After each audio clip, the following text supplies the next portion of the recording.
ঈদের উপরে তাকাইলে নজর দিলে আমাদের চক্ষু শীতল হয়ে যায়। ওয়াজআলনা লিল মুত্তাকিনা ইমামা, এবং আমাদের সন্তান সন্ততিদেরকে ইমাম বানান, নেতা বানান, ন্যায় পরায়ণ একজন মানুষ বানান।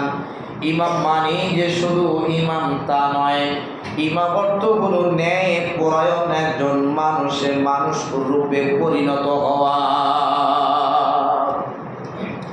এই জন্য বিবাহের বিষয়ে বৈরিকতা নয়। আল্লাহ নবী হাদিসের মধ্যে বলেন, আন-নিকাহু মিন সুন্নতি, বিবাহ হলো এটা আমার সুন্নত।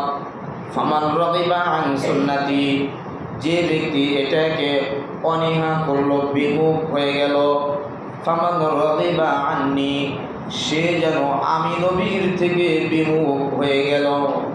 আমি নবী থেকে যদি আমার কোনো মত বিমুখ হয়ে যায়, আমি নবী থেকে যদি আমার কোনো উম্মত বিমুখ হয়ে যায়, কিয়ামতের ময়দানে জাহান্নাম ছাড়া কোনো উপায় নাই।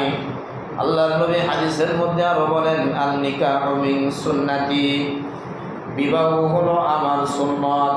শুধু আমার সুন্নত তা নয়, প্রত্যেকটা নবী রাসূলের সুন্নত হলো বিবাহ করা।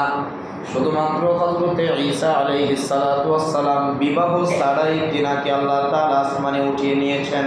তবে হ্যাঁ, হাদিসের মধ্যে এটাও রয়েছে, হযরতে ঈসা আলাইহিস সালাতু ওয়াস সালাম দুনিয়ায় আবারও আসবেন।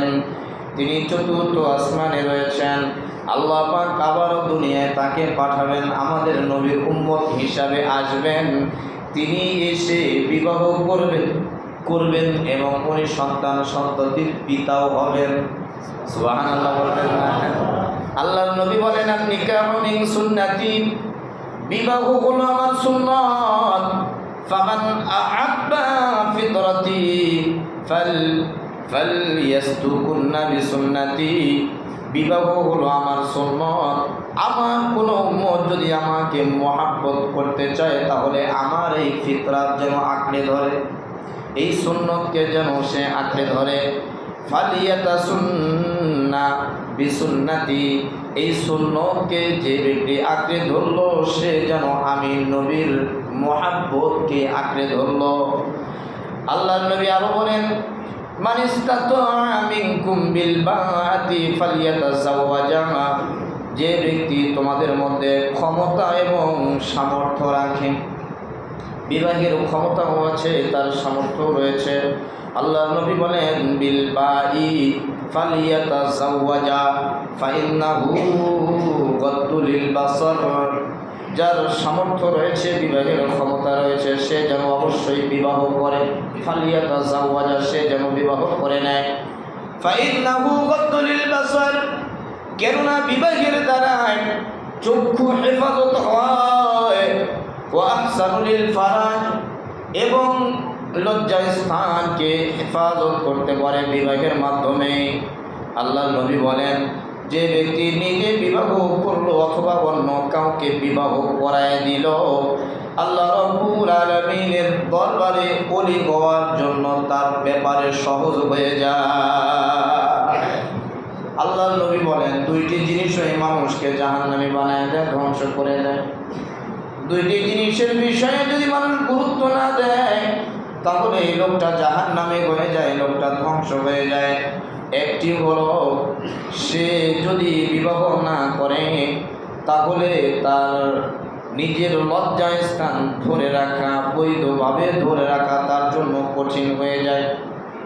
লজ্জা স্থান যদি সে ধরে রাখতে না পারে, বৈধভাবে যদি ধরে রাখতে না পারে, তাহলে সেই লজ্জা স্থানের কারণে জাহান্নামে যায়। দ্বিতীয় নাম্বার হলো পেটের কারণে। পেটে যদি হারাম খায়, মুখ দিয়ে হারাম খাইলো, পেটের ক্ষুধার কারণে মুখ দিয়ে হারাম খাইলো, হারাম খাওয়ার কারণেও সে ধ্বংস হইয়া যায়। এই দুইটার কারণে আমার উম্মতরা জাহান্নামী হয়ে যাবে। লজ্জা স্থানের কারণে জাহান্নামী হবে এবং পেটের কারণে জাহান্নামী হবে। আল্লাহর নবী বলেন, যে ব্যক্তি বিবাহ করলো, সে ইসলামের অর্ধেকটা মেনেই নিল। অর্ধেকটা মেনে নিল, অর্ধেকটা করেই ফেললো, আর বাকি অর্ধেক রইল তাকওয়া, আল্লাহ তাআলার ভয়, অর্থাৎ লজ্জা স্থানের হেফাজত করলো। সে ইসলামের অর্ধেকটা যেন মেনে নিল, আর বাকি অর্ধেক রয়েছে পেটের কারণে, পেটের কারণে। এই কারণে যদি সে হারামের দিকে না যায়, দুইটা কারণে সে যদি হারাম থেকে বেঁচে থাকে, আমি এবং আমার সেই উম্মত কিয়ামতের ময়দানে লোকের মতো পাশাপাশি জান্নাতি হয়ে যাব।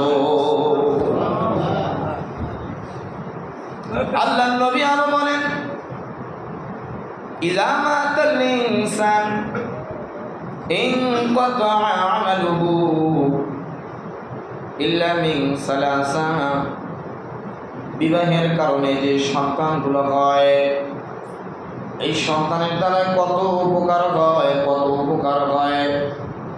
মানুষ যখন মারা যাবে, সমস্ত নেক আমলগুলো বন্ধ হয়ে যাবে। মানুষ যখন মারা যায়, সমস্ত নেক আমলগুলো বন্ধ হয়ে যায়। ইল্লা মিন সালাসা, তবে তিন ধরনের আমলটা দুনিয়ায় যদি থেকে যায়, যদি কোনো বান্দা রেখে যেতে পারে, আমার কোনো উম্মত রেখে যেতে পারে, আল্লাহর নবী বলেন, আমার কোনো